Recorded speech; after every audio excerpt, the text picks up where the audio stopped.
To the first of the statements, I call Minister Tom Pursglove. Thank you, Mr. Speaker. With permission, I would like to make a statement on immigration. This government is committed to reducing immigration into the United Kingdom, both legal and illegal immigration.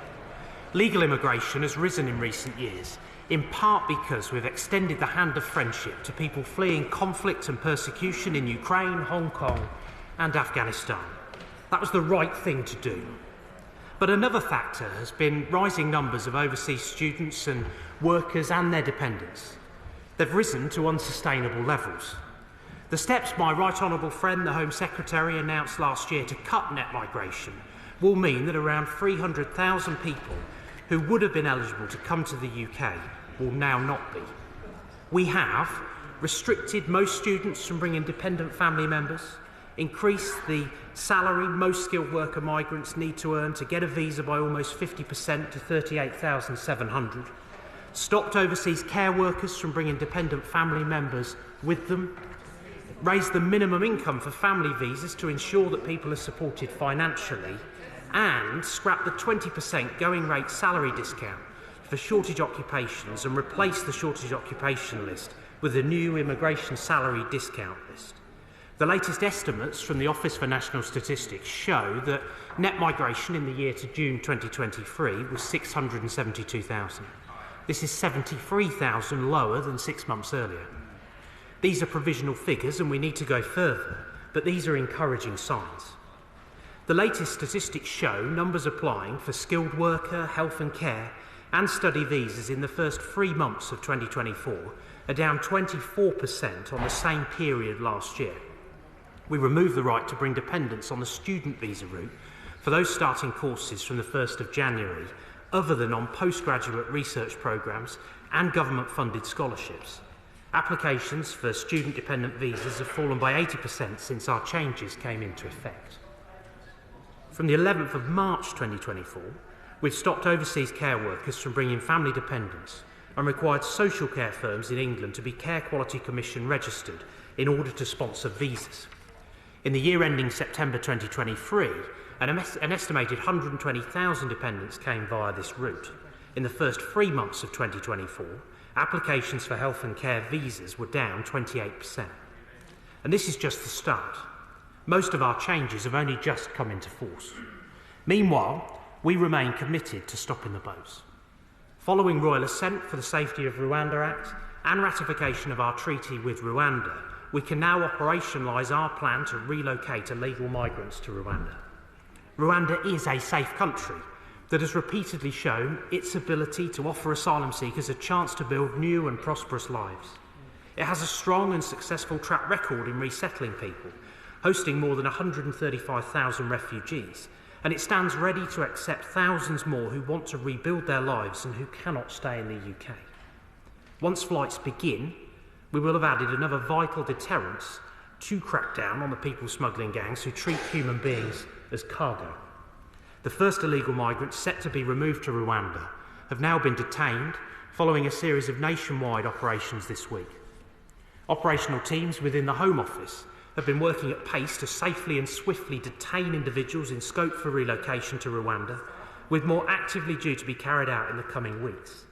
The action is a key part of the plan to deliver flights to Rwanda in the next few weeks. We've made solid progress in stopping the boats, but we need to finish the job. The number of small boat arrivals fell by more than a third in 2023. Our work with international partners prevented more than 26,000 crossings last year, as well as helping to dismantle 82 organised crime groups since July 2020. Our new agreement with Albania has cut Albanian small boat arrivals by more than 90%. And we recently signed a groundbreaking deal with Frontex, the European Border and Coast Guard Agency, marking another crucial step in securing our borders. An initial cohort in the thousands of suitable cases for removal to Rwanda has been identified and placed on immigration bail with strict reporting conditions. We have a range of measures in place to ensure that we remain in contact with individuals, including both face-to-face and digital reporting. Immigration enforcement have a range of powers to trace and locate any individuals who abscond, as well as a dedicated team of tracing officers who work with the police, other government agencies and commercial companies to help trace individuals and bring them back into contact. It'd be inappropriate, of course, to comment further on operational activity. Mr. Speaker, immigration has enriched this country beyond measure, but it needs to be sustainable and it needs to be fair. Legal immigration should be focused on helping those in genuine need and on ensuring that our economy has the skills it needs in order to flourish. It is simply not right for those who can afford to pay gangsters to jump ahead of those who would play by the rules and whose need is greater. Nobody needs to flee to the UK from a safe country like France. Illegal immigration and unsustainable legal migration both place intolerable burdens on communities. Over time, they will undermine support for immigration in general, which would be a tragedy. That is why this government has a plan, which we're putting into action. There is further to go, but we're seeing the positive impact of it already. I commend this statement to the House. Shadow Minister Stephen Kinnock. Thank you very much, Mr. Speaker, and I thank the Minister for sight of this statement. But I have to say that this really is getting quite difficult to watch. Not for the first time, the Minister has come to that dispatch box desperately fishing for compliments when it is his government, his Home Secretary and his Prime Minister who are the cause of the catastrophic state of both the work-based migration and asylum systems. This is their chaos, their bin fire, and yet they expect praise each time they half-heartedly attempt to throw a single teacup of water towards the flames. Net migration has trebled since 2019 to a barely comprehensible 745,000. And under this government, the number of people crossing in small boats has spiralled from a few hundred in 2018 to tens of thousands every year. So it was toe-curlingly embarrassing to watch the Minister here claim that he's made, and I quote, solid progress on stopping the boats, when this year the number of crossers are at their highest level on record, more than 7,000 January to April. It was excruciatingly painful to watch the Home Secretary boast on social media about removing people with no right to be here, when the removal of failed asylum seekers has collapsed by 44% under this government since 2010. And the removal of foreign criminals has plummeted by 27%. And when he's completely lost track of 3,500 asylum seekers who he claims to be identified for deportation to Rwanda. It is also painful to hear the government figures bragging in the media that their Rwanda policy is somehow a success because a single person who didn't even cross the channel on a small boat has chosen to fly to Rwanda voluntarily with thousands of pounds of government money stuffed into his pocket by the Home Secretary. Mr. Speaker, this is not a policy. It's a headline-chasing gimmick, a fiasco and a farce. Labour has been absolutely clear that we reject the £500 million Rwanda scheme based on its unaffordability and its unworkability, and that will only cover 1% of small boat asylum seekers, and the government has no plan for the other 99%.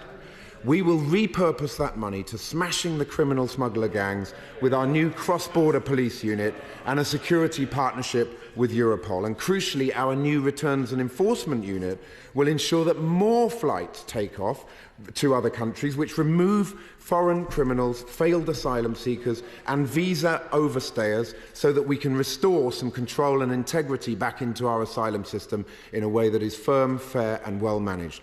We'll also end the use of 250 asylum hotels and other inappropriate accommodation for asylum seekers, which is costing the British taxpayer millions of pounds every single day. Mr. Speaker, it is also, by the way, painful to hear the Minister bragging today about a reduction of health and social care visas awarded as a way of bringing down net migration. Firstly, based on such a small data sample. Secondly, because this is only one sector of the economy. And thirdly, because the Minister seems to care not one iota what this reduction in workers will mean for our elderly parents. What is the impact assessment? Where is it? And where is the plan to recruit local talent? Mr. Speaker, just a few questions to the Minister to end. On net migration, can the Minister explain why net migration has trebled since his party pledged to lower it during the 2019 general election?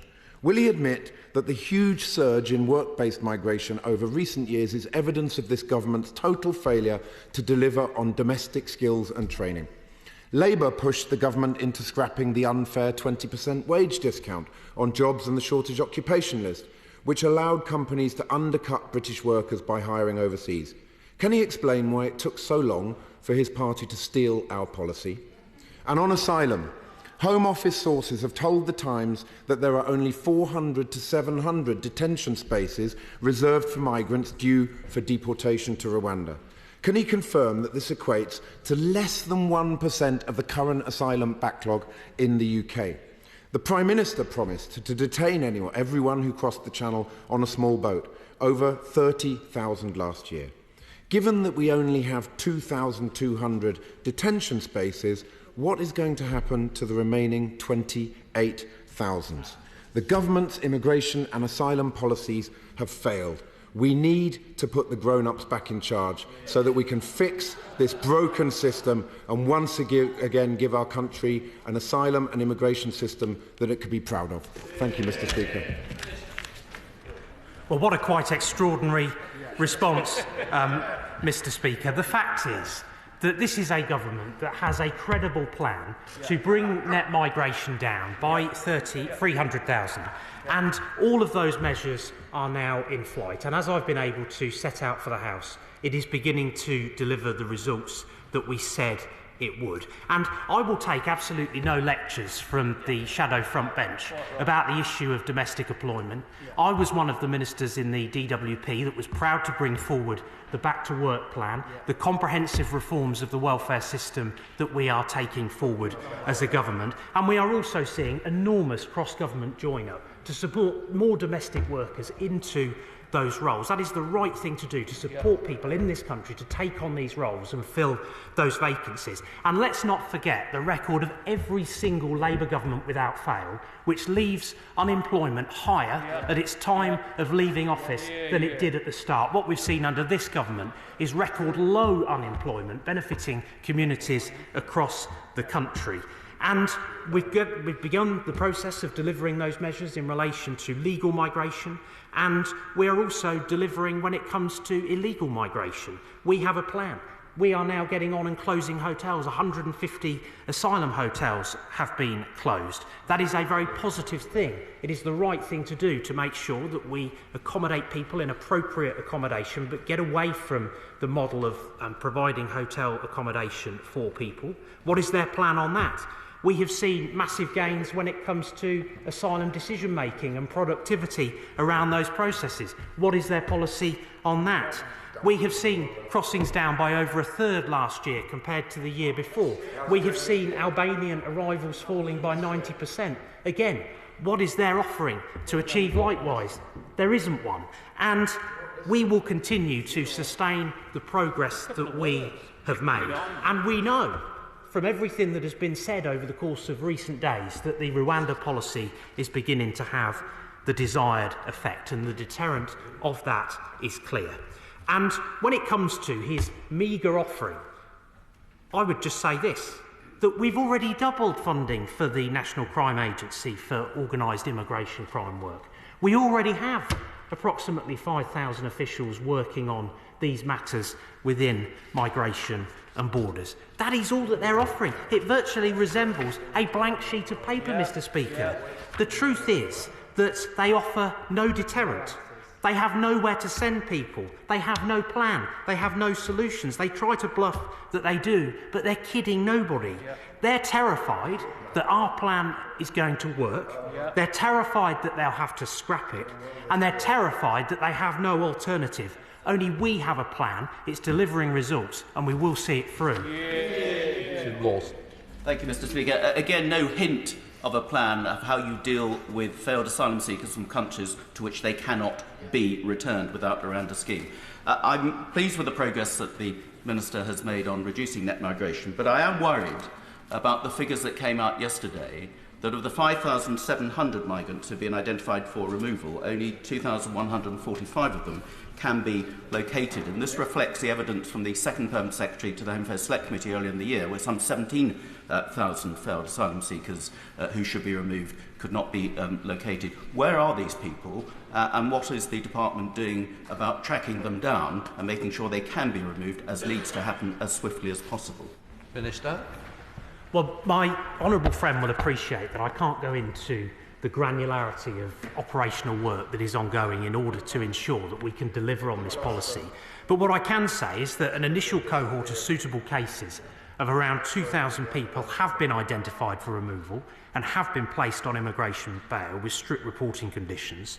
For those outside that group, there is still a wide range of tools to maintain contact with them, and that includes, as I said earlier, the face-to-face and digital reporting, and many individuals also reside within Home Office accommodation. And we are confident, and my right honourable friend, the Minister for Countering Illegal Migration, leads on this work, but he is confident of the whereabouts once the decision to detain is made, and this is just one of the cohorts of people who may be eligible for removal to Rwanda. The policy is clear, and we are getting on and operationalise it, and that includes detaining people for the purposes of relocation. SNP spokesperson Alison Thewliss. Mr. Speaker, it is hard to know where to start with this complete and utter drivel. This minister comes here today proud of this tawdry, pathetic, self-defeating piece of fascist nonsense. The Tories, they don't like it, but Mr. Speaker, it is true. And I will explain to them why.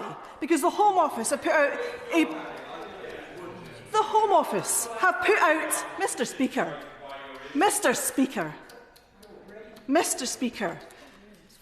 they don't like the truth. The Home Office has issued a promo video this morning of people being detained, and it absolutely turns my stomach. A government that glorifies its state-sponsored people trafficking plans as it cuffs people and takes them out their beds to be sent to another country against their will. It is sickening, Mr. Speaker. Mr. Speaker, these plans are damaging to our society, to our economy, to the people who need care, to the people who want to love, live and study here. Universities are up in arms about their cuts to student numbers. It makes absolutely no sense. The draft rules that the government have issued on adults and risk in immigration detention were released this week. But instead of action on the very serious recommendations of the Brookhouse inquiry, the Home Office is instead doubling down on their policy of indefinite detention. And Labour are going along with all of this. Shame on them. Mr. Speaker, far from what the Minister said, small boat arrivals are up this year. Rwanda is no deterrent because none of the other policies that they have had have proved as a deterrent. And the thousands of people who they want to send have disappeared, never to be seen again. And who can really blame them, Mr. Speaker, if they're going to be plucked from their beds and taken away by ministers and sent to countries against their will? Indeed, who can blame them?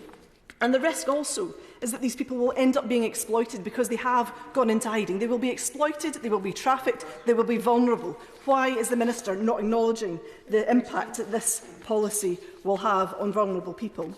And finally, Mr. Speaker, if it is indeed the case that the person that they sent to Rwanda has not been granted refugee status in this country, why are they not being returned to their country of origin? Is it perhaps that that country is actually unsafe? And if that is true, why weren't they given refugee status here in the first place? Well, what I would say, Mr. Speaker, is that it's perfectly respectable as a position to want to protect our borders. It is right and proper to want to ensure that we have a fair and balanced system of legal migration that is sustainable. And I make absolutely no apology whatsoever, and nor will this government or any of the ministers in the Home Office, for placing front and centre the determination to protect people's lives. We have seen too many lives lost in the Channel at the hands of what are evil criminal gangs who take people's money, exploit them, send them in unseaworthy vessels out to sea with no regard whatsoever for human life. And candidly, beyond that, I'm not going to edify it with anything further. Damian Green. Thank you, Mr. Speaker. I very much welcome the fact that the Minister is able to come to this House with the first encouraging signs of lower migration numbers, which will be welcomed widely outside this House, including, I suspect, in Scotland. And does he agree with me that the lesson we should draw from this is that actually taking practical, detailed measures to crack down on the exploitation of certain types of visa routes is actually the way to make progress on bringing immigration numbers down, rather than the windy rhetoric we heard from the opposition spokesman? Minister. My right honourable friend is obviously a very distinguished former Home Office Minister who had responsibilities in the immigration space. I would argue that a lot of the measures that we have announced and that are now all in flight really build on the earlier efforts of colleagues like him in these roles. He's absolutely right to say that these are balanced and measured policies that we are taking forward that do deliver on the legitimate aim of wanting to reduce inflows of legal migration into our country, to ensure fairness and to make sure that the model is sustainable, that people who come here are able to be properly supported. And I think that that is something that the British people strongly support, and I entirely share his sentiment. Chair of the Select Committee, Dame Diana Johnson. Thank you, Mr Speaker. The National Audit Office have estimated that it's going to cost £11,000 per person to fly them to Rwanda. Can the Minister just tell the House which airline he will be using to transport people to Rwanda, and what his estimate is of the number of people who will be sent to Rwanda in the first 3 months of the operation of the policy? The chairman of the Select Committee, who I have enormous respect and admiration for, will understand why I'm not going to get into either operationally sensitive or commercially sensitive matters on the floor of this House. We know, and we've seen it consistently, that there have been great efforts to try and thwart this policy in a whole host of senses over the course of previous weeks, months and indeed years.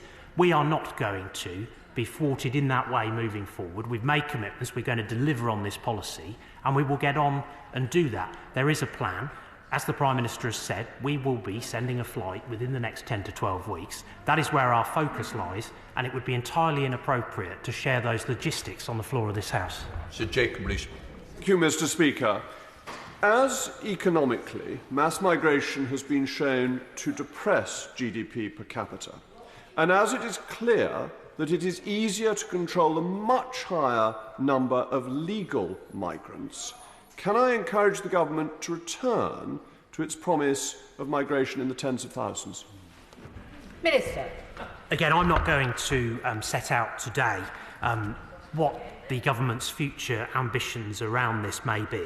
What I am able to say is that we have a package of measures that is delivering a reduction in net migration of 300,000, spanning various different routes. I think that that is a very credible offering to meet the ambition of the British people to bring those numbers down, and not least for the reason that he touches on about the need for legal migration to this country needing to be sustainable.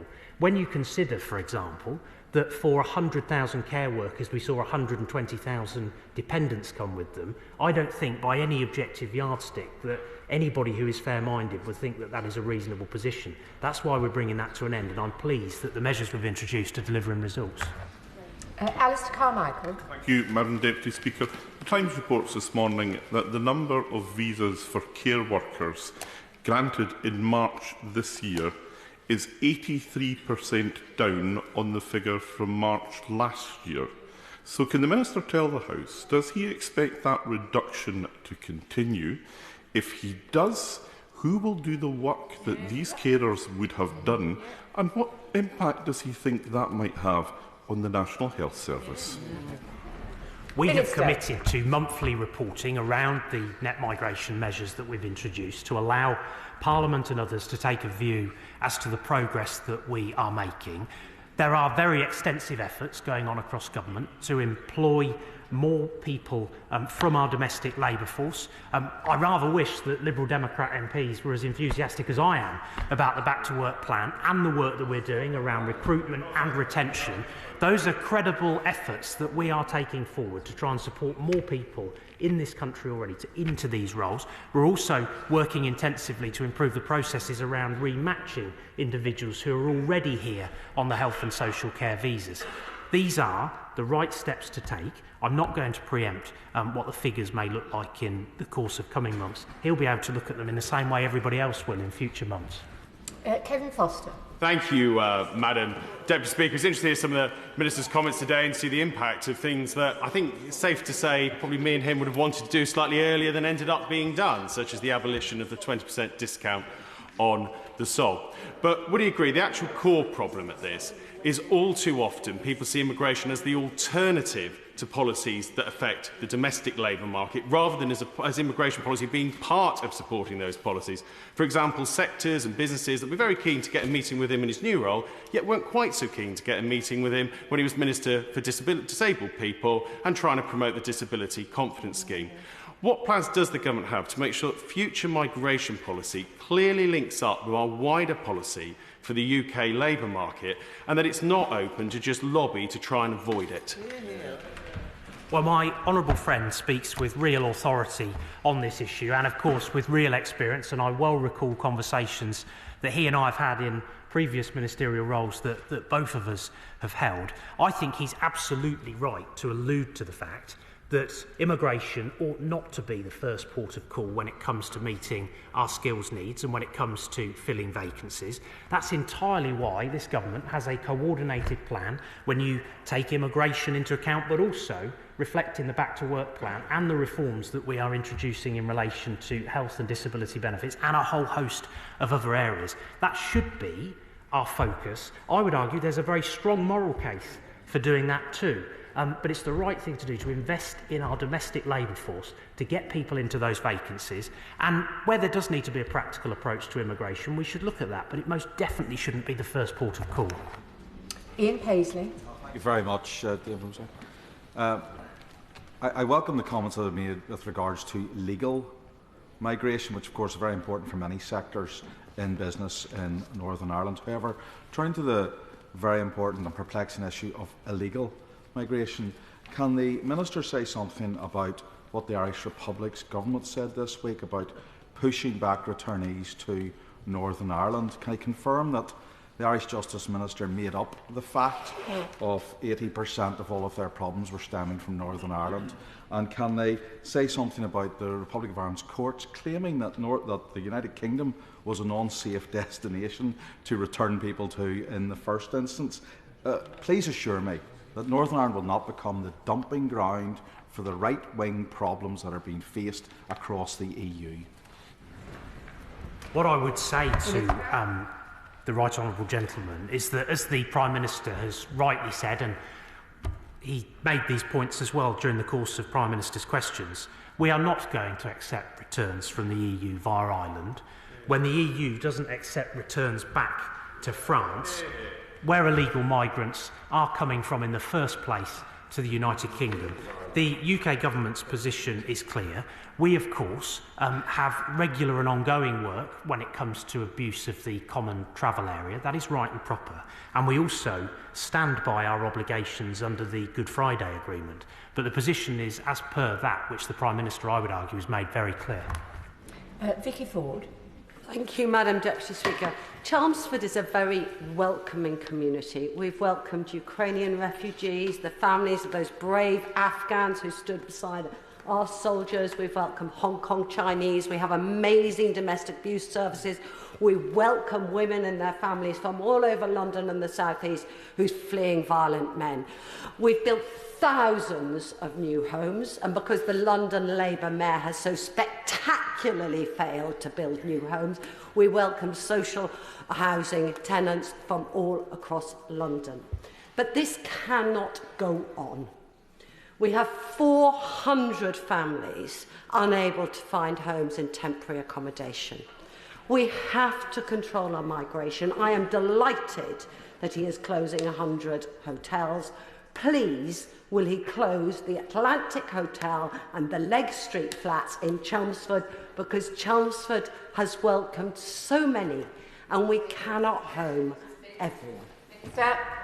I am very mindful of the fact that her community in Chelmsford have been incredibly generous as part of the work that we have been delivering as a UK government in conjunction with communities to provide sanctuary for those who are fleeing the most dreadful conflicts around the world, when you think about the response to Ukraine, when you think about the response to Afghanistan, when you think about the response to Syria, as well as the situation in Hong Kong. And she's also right to touch on the issue of abuse within routes. That is precisely why we are introducing greater CQC oversight and accreditation into the health and social care visa system.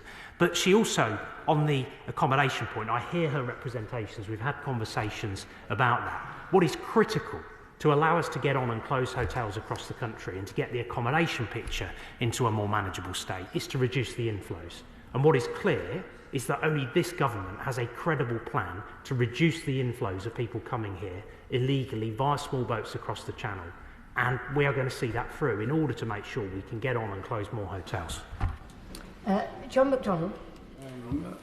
I believe as the policy is being rolled out, it's seen to be the brutal, inhumane financial fiasco that it is. But yesterday, what happened was, as asylum seekers turned up for their normal reportage, their monthly reportage, they were detained, causing immense distress. What will inevitably happen is a number of those will then be sent to the detention centres in my constituency. We've had experience of what happens when people are distressed in this way. We've had suicides, self-harm and mental health breakdowns. Yeah. Could I have an assurance from the Minister that the charities that support asylum seekers when they're detained, for example Care for Calais and others, will have direct access to these detained individuals, and yes, that they will have access to legal advice? Minister. It is, of course, the case that there are established processes whereby people can access the support that is appropriate in the circumstances. I would argue I have a principled disagreement with him on this point around detention. I do think that it is perfectly right, and I recognise the SNP don't support detention either for the purposes of removal, but I do think that it is appropriate where people are here who have no right to be here, that for the purposes of removal they are detained, but that is done entirely properly in accordance with the law, with the proper safeguards around that. And as ever, that will continue to be the case during the course of the work that is ongoing as part of the Rwanda relocations. Mark Francois. Thank you, Madam Deputy Speaker. I welcome the statement and in particular the news that in some categories at least, immigration is now finally beginning to fall.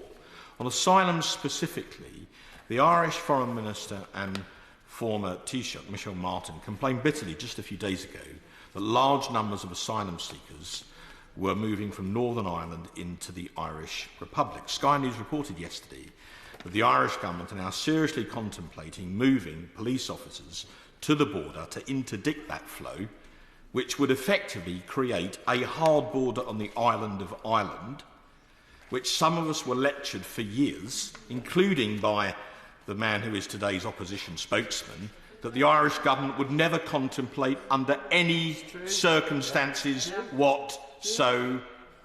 So the stench of hypocrisy is strong. Will the Minister assure me we will never allow the Republic to return those people to Northern Ireland unless and until we can remove illegal cross-channel migrants to France? And as for the contemptible remarks of the SNP spokesman, at least the United Kingdom has a government, which is more than you can say for Scotland this week. My right honourable friend knows that this government is resolutely opposed to a hard border on the island of Ireland, and I understand that the Secretary of State for Northern Ireland has requested an urgent meeting with the Irish government to seek assurances that there will be no adverse implications on the smooth operation of either the CTA or the Good Friday Agreement. That, I think, is an important meeting, and he's right to seek that. I again would reiterate the point that we would welcome a returns agreement with the European Union. We think that it is right that we explore those opportunities, and that is something that we will continue to pursue. Joanna Cherry. When I was first elected to this House, we often debated safe and legal routes, but we don't hear very much about that anymore. Many of my constituents are writing to me wanting a family reunion scheme for their relatives in Gaza. I recently co-authored a report with Helena Kennedy recommending that United Kingdom government have a humanitarian visa for women in Afghanistan and Iran. Can the Minister tell me Do the government have any plans to announce any safe and legal routes before the next general election? Minister. The position is that, and I'm sure that the honourable and learned lady has followed this closely, that through the Illegal Migration Act, we made a commitment, and that was reflected in the legislation, to come forward and publish the cap and the statutory instrument that sits alongside that, which will support our efforts to be able to provide resettlement opportunities in this country for people in the years ahead. That work is on track. We will deliver on that commitment, and I'll be able to say more in due course. Steve Bryan. Care England appeared before my select committee and told us that the care sector was, quote, blindsided by the change to ban overseas care workers from bringing dependents to the UK. The government's own estimation of impact said the policy would not affect applicant numbers to come here and help look after our constituents. Yet today's figures show care worker applications have decreased by more than half. Now, we all want to see a care sector, Madam Deputy Speaker, sustained by domestic labour. Why wouldn't we? But with 152,000 vacancies to the end of March this year, is this decrease the intention or the unintended consequence of these changes? The position that I have consistently described is that the situation around dependents has been unsustainable. As I said in answer to an earlier question, we saw 120,000 dependents coming with 100,000 care workers. That is not a position that could realistically continue to be sustained. It is very early stages when it comes to the delivery of these measures. The health and social care changes have only just come into force. I think that he will want to satisfy himself, having looked at the figures across a number of months. But I also would just reiterate the point that there are huge opportunities around domestic recruitment. There is enormous work going on within government with a focus on retention. That is the right way to deal with these challenges. But there is still a health and social care visa route available for people. But in future, and I don't think it's unreasonable to think that individuals without dependents will come, they'll still be able to come, and that's entirely appropriate. Jeremy Corbyn. Thank you, Madam Deputy Speaker. When the Minister gave the statement to the House, he said that the government had extended the hand of friendship to those fleeing persecution and oppression. Is he aware that a considerable number of those people that are in Calais or have crossed the Channel and tried to get to this country are themselves victims of human rights abuse, environmental disaster and wars, some of which this country has been involved in, such as Afghanistan? And his answer is to demonise them. His answer is to try and force them to go to Rwanda. Shouldn't he think for a moment of a sense of humanity about people who are in a desperate situation, through no fault of their own, looking for a place of safety in a country that was involved in the war in the first place in Afghanistan? I'm exceptionally proud of the work that this country, and which has been supported by the Home Office and its teams, have done as part of the resettlement efforts, the enormous resettlement efforts that we have taken forward in recent years. In fact, only last week, I had the real privilege to spend some time with a team who had been supporting some new Afghan arrivals through the ACRS. I was incredibly moved by that work. Those individuals have come through a safe and legal route, and we will continue to see through those commitments. The UK has played its part. It will continue to play its part. But what is not right in any sense is to give the impression that anybody ought to be getting in a small boat, paying an evil criminal gang to do so, coming across the Channel, risking their lives, and we saw a young girl lose her life only last week. Nobody needs to leave those French shores in order to find safety. We do have safe and legal routes, and it's right that people come through those. Sir Edward Lee. 15 months after the government announced that they were taking over the whole of RAF Scampton and putting 2,000 migrants there, not a single one has arrived. We fought the Home Office to a complete standstill. Everything we've said has been proved correct. Costs are rising exponentially from 5 million to 27 billion. The buildings are decaying, the runways decaying. The Labour Party have now joined my early day motion against this. We've involved the Levelling Up Secretary, who's now imposing all sorts of conditions on the Home Office. Will this excellent minister, he's a really first-class minister, now ensure that his attention is focused, laser-like, in working with us, in doing what we've argued for from the beginning, releasing the entire site to Scampton Holdings so we can get the biggest and best levelling up we've ever had on a former RAF base? Minister. My right honourable friend is a tireless campaigner for his constituents. He knows that I am exceptionally sympathetic when it comes to trying to deliver this regeneration project for Lincolnshire. I appreciate entirely the enormous economic benefit and opportunity that that presents for people in the Scampton area from a amenity but also from a jobs perspective. And we are working intensively with him and with the local authority to move this forward. We do, of course, need to realise our accommodation ambitions for that site in the short term, but I also want to find a way forward and agree a way forward that means that those regeneration ambitions can also be realised as quickly as possible. Clive Medford. Thank you, Madam Deputy Speaker. We now know that it's the government's intention to pay board and lodging for 5 years for anyone voluntarily removed to Rwanda.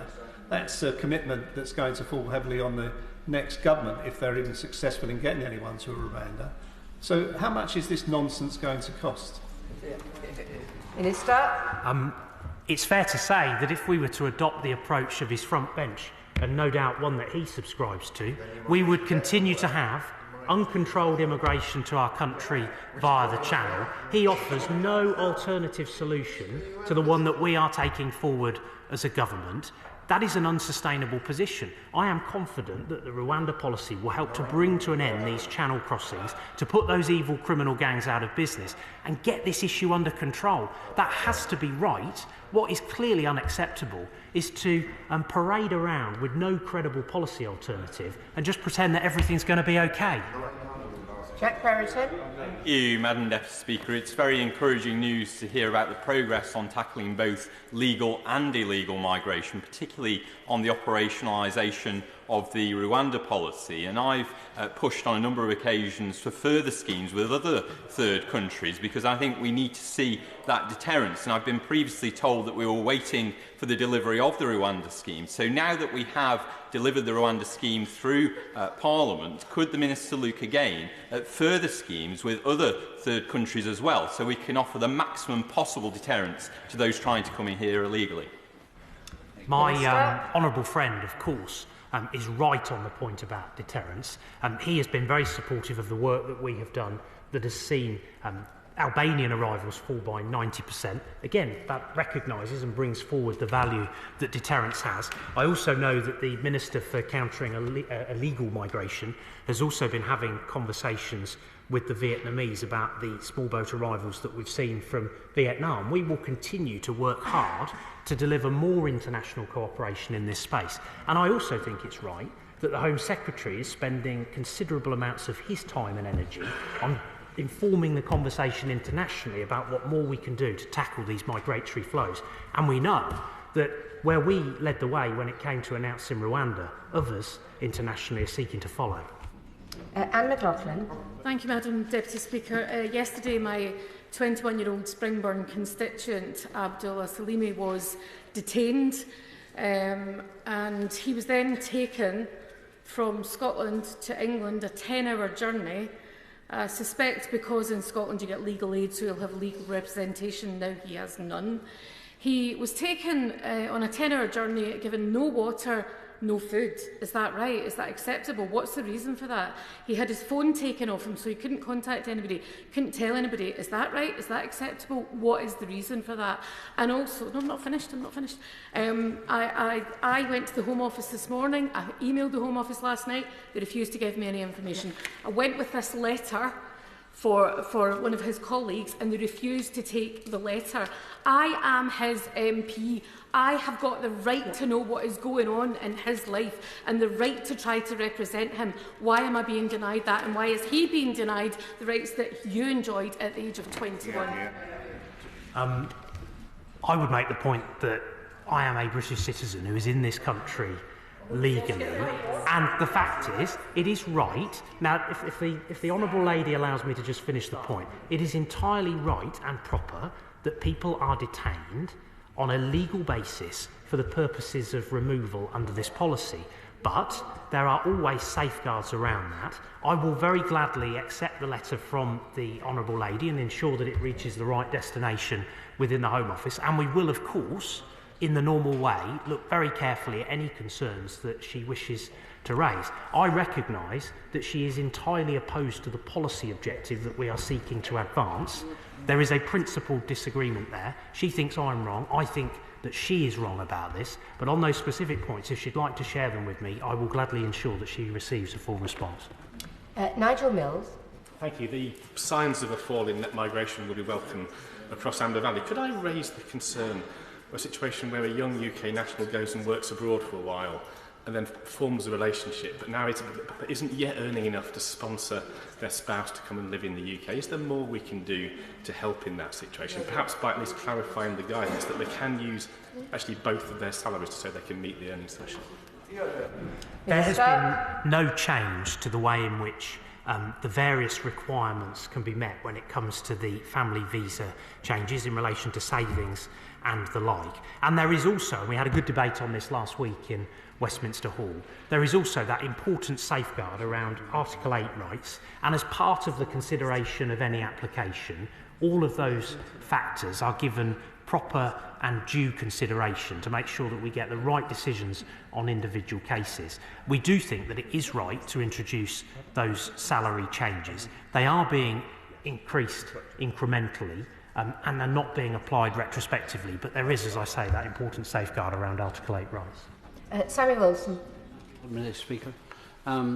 First of all, we have supported this policy, albeit with some reservations, because we believe it is important to break the criminal gang model and also to ensure the stability of the United Kingdom. But I must say I'm not very convinced today by the Minister's arguments that we're sending one person with £3,000 in their pocket to Rwanda and we're still looking for half the people who we're meant to be sending. But this week the Irish Government, in an attempt to divert attention from its own domestic failures in housing and immigration, has started a row about immigrants coming from the United Kingdom into the Irish Republic. This usual Brit bashing exercise that they engage in anyhow. But can he, and he's been asked twice today and he hasn't given an answer, can he tell us what specific measures he will put in place to ensure that a cynical Irish government does not simply bus immigrants to the border and dump them in Northern Ireland? The situation that he describes would not be appropriate, and it is, of course, a matter for the Minister for Countering Illegal Migration. He leads on that work within the Home Office. What I can say to him again is that we have been clear that if there is a desire for a returns deal, that needs to be done with the EU in the way that I think the British people would rightly expect. And when it comes to the earlier point that he made in relation to Rwanda, this voluntary return that we saw is part of a very established approach to voluntary returns that was in place even when the last Labour government was in office. But we are now getting on and delivering the wider scheme. The Prime Minister has been clear that we will operationalise that over the course of the next 10 to 12 weeks. We are determined to send individuals with no right to be here to Rwanda to put out of business the evil criminal gangs responsible for the misery in the Channel. John Stevens. Thank you, Madam Deputy Speaker. Minister, I welcome the news of a reduction in the numbers of legal immigration. Immigration must be set at sustainable levels so that they can integrate properly into our country. But would the Minister agree that to fill any skills gap, it is vital that we ensure that we upskill our own people and not become dependent on immigration? And secondly, can you confirm that his department is working with the Education Department and DWP to ensure that we do actually achieve that? My honourable friend is absolutely right about that. There is concerted effort going on, building on the Back to Work plan across government. I am playing my part as part of those discussions with colleagues from the Department for Education, with the Treasury, with the DWP, and with a whole host of different departments, including my honourable friend from the Business and Trade Department, to go sector by sector to look at what more we can do to support the domestic recruitment of staff in the first instance. That is the right approach to this. It is not right to resort to immigration as the first port of call, and his support for those efforts and those endeavours are very much appreciated. Ruth Cadbury. Thank you, Madam Deputy Speaker. Labour pushed the government into scrapping the unfair 20% wage discount on jobs on the shortage occupation list. Can he explain why it took so long for them to adopt our policy? Minister? I don't think I'd quite see it like that. Labour's policy is a blank sheet of paper. This government's policy is a credible offering, which is to get on and deliver on both legal and illegal migration. And the good news is those efforts are delivering results. Carol Monaghan. Thank you, Madam Deputy Speaker. The Minister has said that numbers applying for skilled worker, health and care and study visas are down 24%. And astonishingly, he's proud of this. International students bring massive economic benefit to the UK. In my constituency alone, it's worth £83 million per annum. Wow. They're also highly mobile. Now, if the graduate route is closed, we lose out economically, but more importantly, our businesses lose skills and the ability to develop and expand. So can the Minister confirm today that there are no plans to close the graduate visa route? Minister. She presents the government's position in a inaccurate, I would argue, and disingenuous light. The fact is that we want to see a balanced approach to migration. We do believe that the position around dependence was not sustainable. She will also recognise that there is a proper process which is ongoing in relation to the graduate route. The Migration Advisory Committee are looking at that route, looking at the data, taking representations, and will report in the proper way to the department, and ministers will then take decisions around those recommendations, taking full account of the facts and having proper conversations within government about the right way forward. But it's entirely right that we wait for the Migration Advisory Committee's findings. Deirdre Clark. Madam Deputy Speaker, can the Minister explain what will happen to the over 115,000 people the Refugee Council estimates can't be removed to Rwanda or returned to their home country after the Illegal Migration Act of 2023? Does he accept that those people stuck in limbo will likely be reliant on Home Office support or go underground? Minister. I'm not going to get into the operational specifics of the work that is ongoing to operationalise the Rwanda policy. We are clear that there is a basis upon which we can send people to Rwanda for the purposes of relocation, with the ultimate objective of putting the evil criminal gangs out of business who are responsible for bringing people here. But we of course work cohort by cohort, and we take appropriate decisions for individuals according to the relevant circumstances that are relevant in each specific case. Jim Shannon. Thank you, Madam Deputy Speaker. Can I thank the Minister for his answers to all the questions today? And clearly government has a policy that they're trying to achieve, and I think government needs some support from everyone across the chamber to make that happen. The Home Office have stated that a crackdown on visas has led to an 80% fall in skilled worker visas. Does the Minister agree with me that our fishing sector and industry relies upon the provision of skilled workers and their visas, and what steps could be taken to ensure that the fisheries does not suffer as a result of what the Minister has said today? Thank you. Minister. What I can say on fishing is that historically the government has been very generous and allowed the fishing sector and seafood processing sector to have a privileged position within the immigration system with quite considerable support. There has been some very legitimate and understandable concerns raised around the risks of exploitation and the need to safeguard people properly. One of the things, and I make this offer again having made it previously to the sector, is that if they have ideas about how we can still uphold those duties to safeguard people, and the English language requirement is a part of that, but if they have ideas about how those requirements can still be met, but in a way that is conducive to helping the industry, I would welcome those representations and that evidence base. I thank the Minister for his statement.